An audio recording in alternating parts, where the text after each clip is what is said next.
अहिलेको भाउ मैले धेरै समय अगाडि हालेको थिएँ। यो सुन्तला 780मा यो एक पोका।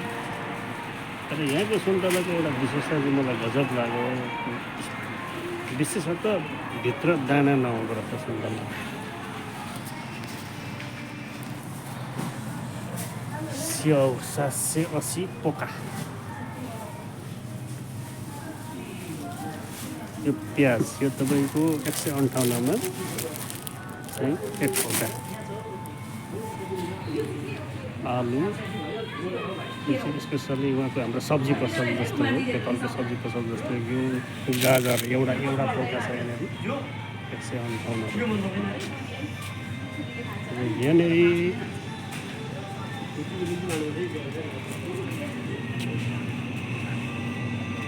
विभिन्न किसिमका सब्जीहरू यहाँ पाउँछ।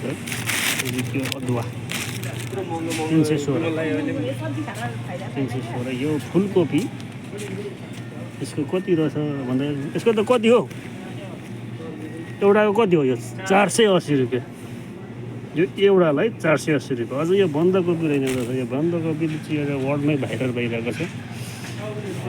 अत्याधिक महँगी बन्दाकोपी 1100सम्म मैले टोकियोमा चाहिँ देखेको थिएँ। यहाँ रहेछ बन्दाकोपी। यहाँ कति रहेछ हेरौँ। अहिले धेरै घटेको रहेछ, 1100। अझ 380 मात्रै रहेछ त, 410 भ्याट चाहिँ। अहिले त घटेछ त, यो घटेछ त, अहिले चाहिँ घटेको छ।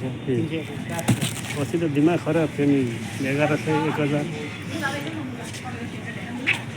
मुला यसको छ 280 रुपियाँमा। यो चाहिँ भ्याट बाहेक भ्याट सहित चाहिँ 302 रुपियाँ यो एउटा मुलाको दाम।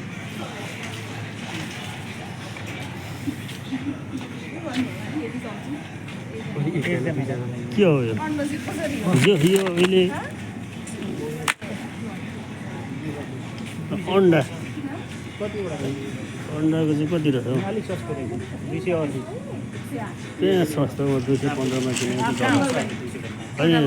त्यतिखेर त सकिएको थियो कि उतै किनिन्छ। यो लसुन कति छ? 200 एउटालाई 278। तर हलालमा सस्तो, हलालमा सस्तो होइन। यो 2900 हेर न। यो 1980 एकलाई। यो 2980। यो चाहिँ किन महँगो त्यति साह्रो?